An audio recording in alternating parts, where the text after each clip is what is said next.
Assalamualaikum warahmatullahi wabarakatuh. Perkenalkan, nama saya Okari Hija dengan NIM 200800068. Di video kali ini saya akan menjelaskan tentang permasalahan lingkungan hidup.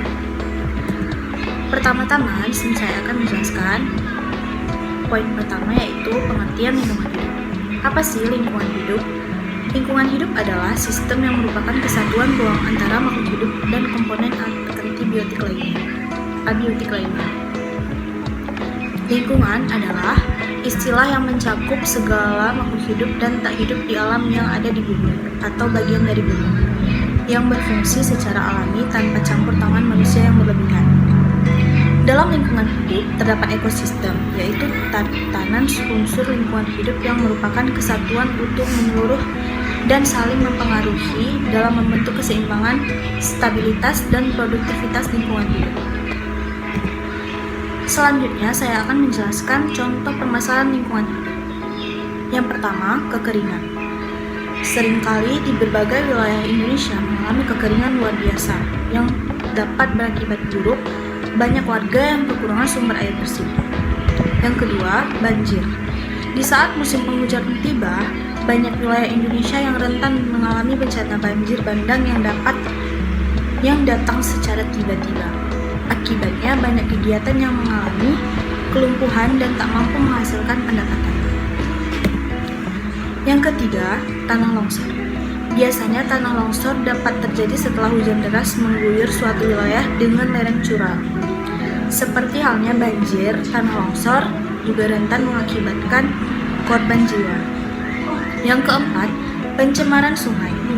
Sungai merupakan ekosistem air yang sudah sepantasnya selalu terjaga kebersihannya. Namun, sungai justru sering sekali mendapatkan banyak bahan kimia yang dibuang sebagai limbah produksi. Yang kelima, abrasi pantai. Hal ini kian terbukti di beberapa wilayah di Indonesia. Luas daratan yang kian sempit menjadi pertanda terjadinya abrasi. Umumnya, hal ini juga dapat mengakibatkan kerusakan ekosistem laut dan sekitarnya. Yang keenam, penebangan hutan ilegal. Penebangan hutan yang sembarangan yang terus dilakukan tentu agar berdampak buruk bagi lingkungan. Hal inilah yang menyebabkan berbagai permasalahan lingkungan hidup lainnya seperti banjir hingga tanah longsor. Yang ketujuh, pencemaran lingkungan hidup. Sering sekali pencemaran lingkungan hidup hanya dianggap sebagai hal biasa. Hal itu yakni berupa polusi udara, sungai, hingga air. Namun, pencemaran tersebut dapat menjadi bencana alam dan merusak ekosistem jika terus-menerus dilakukan. Poin ketiga, penyebab permasalahan lingkungan hidup. Yang pertama yaitu perilaku tak bertanggung jawab. Manusia sering sekali menganggap remeh berbagai hal yang dilakukannya. Jelas ini merupakan sikap dan tindakan yang tidak dapat dibenarkan. Yang kedua, peristiwa alam. Peristiwa alam misalnya letusan gunung berapi dan gempa bumi.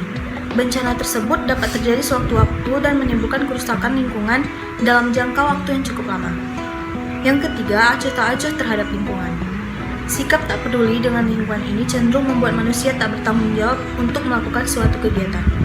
Manusia tak berpikir secara jangka panjang terhadap apa yang dilakukannya di masa kini. Poin keempat, cara mengantisipasi bencana atau cara menanggulangi bencana. Yang pertama, membuat saluran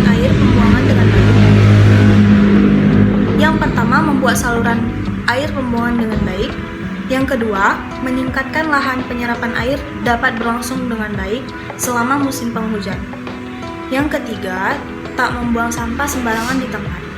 Yang keempat, menebang pohon dengan sistem tebang pilih. Yang kelima, melakukan reboisasi. Yang keenam, menggunakan bahan-bahan yang mudah ramah lingkungan atau mudah diuraikan oleh mikroorganisme di dalam tanah. Yang ketujuh, membuat area sengkedan di daerah rawan longsor seperti lereng gunung. Yang kedelapan, membersihkan area bantaran sungai di berbagai bangunan. Demikianlah tugas video saya. Lebih dan kurang saya mohon maaf. Wabillahi taufiq wal hidayah. Assalamualaikum warahmatullahi wabarakatuh.